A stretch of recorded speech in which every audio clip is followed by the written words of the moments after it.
लगे थो त सुभाणे सोभो खान मंठार जी ॻोल्हा में असां वटि पियो अचे। भली अचे सोभो खान, पर मंठार नाहे माण्हू जबल रातियूं बालाज खान जे कैद में रहंदड़ राबेल पंहिंजी इज़त कोन बचाई हूंदी। मंठार मिली वेंदो बालाज खान तव्हांखे। तव्हां सिर्फ़ु एतिरो ॿुधायो तव्हांखे मंठार जो लाश खपे या मंठार ज़िंदा खपे। बालाज खान मंठार ज़िंदा हथ कोन ॾींदो, उनखे मारे उनजो लाश खणणो पवंदो। मंठार जबल जी पलाउन खां त बची सघी थो, पर सिकंदर खान जी गोलीअ खां नथो बची सघी। सुभाणे ताईं जेकॾहिं मंठार न मिलियो समझ जाए त बालाज खान जे पुल ते तूं चढ़ी आहीं औलादी हिकड़ी खाराईंदुसि।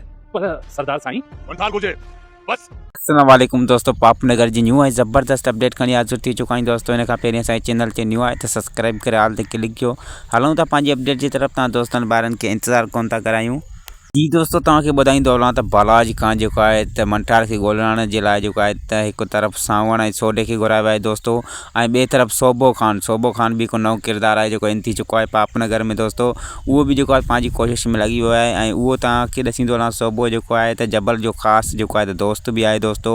ऐं मां तव्हांखे ॿुधाईंदो हलां त जबल वटि जेको आहे त मंठार तरसियल आहे दोस्तों। जॾहिं बालाज खान जे माण्हुनि सां गॾिजी सोभो जेको आहे त जबल खान वटि पहुचे थो दोस्तों, त हू जेको आहे त बालाज खान जे माण्हुनि खे इहो शक थो पए त हिन खे जेको आहे त जबल खान ई लिकायो आहे मंठार खे। ऐं हू जेको आहे त जबल जे घर जे तरफ़ वधनि था ऐं जबल हुननि खे रोके थो त तव्हां जेको आहे त मुंहिंजे घर जी तलाशी नथा वठी सघो। तंहिं ते बालाज खान जा माण्हू था चवनि त असांखे जेका ख़बर आहे त तव्हां सिर्फ़ु ॿ भाइर आहियो रहंदड़, न तव्हांजो नंगु न लिहाज़ न छा न छू, त पोइ तव्हां मूंखे घर जी जेको आहे तलाशी वठण खां न रोकियो।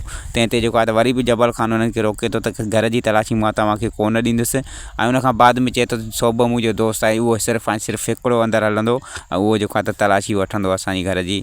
उहो जेको आहे त सोभे खे वठी करे तलाशी वठाए थो अचे। त अञा बि बालाज खान जे माण्हुनि जो शक मज़बूत थो थी वञे त वाक़ई जेको आहे त बालाज खान जो वेशी दरंदो जेको आहे त गार्ड मंठार जेको आहे हिन जे घर में ई तरसियल आहे। जॾहिं बालाज खान वटि वापसि मोटी था वञनि त हू सोभे खे बि जेको आहे त पंहिंजो साथी नथा मञनि ऐं उन ते बि शक ज़ाहिर था कनि त तूं जेको आहे त असां सां कूड़ ॻाल्हायो ऐं जेको आहे त जबल वठी आहे अंदरि तूं ॾिसी आयो आहीं जेको आहे त मंठार खे।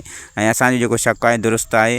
ऐं तंहिं ते जेको आहे त बालाज खान सोभे खे ई चैलेंज करे छॾियो त जेकॾहिं तूं जेको आहे त 2 ॾींहंनि में जबल वटां जेको आहे त मंठार खे हासिलु करे हिते मूं वटि नथो खणी अची त तुंहिंजो ख़ैर बि न आहे दोस्तो। त बालाज खान उहो बग़ियल आहे जेको कंहिंखे बि माफ़ु नथो करे दोस्तो। उमेद आहे त वीडियो तव्हांखे वणी हूंदी। वीडियो वणे त लाइक सब्सक्राइब शेयर ज़रूरु कंदा दोस्तो। वरी मिलंदासीं कंहिं नेक्स्ट वीडियो सां गॾु। ख़ुदा हाफ़िज़ दोस्तो, दुआनि में यादि।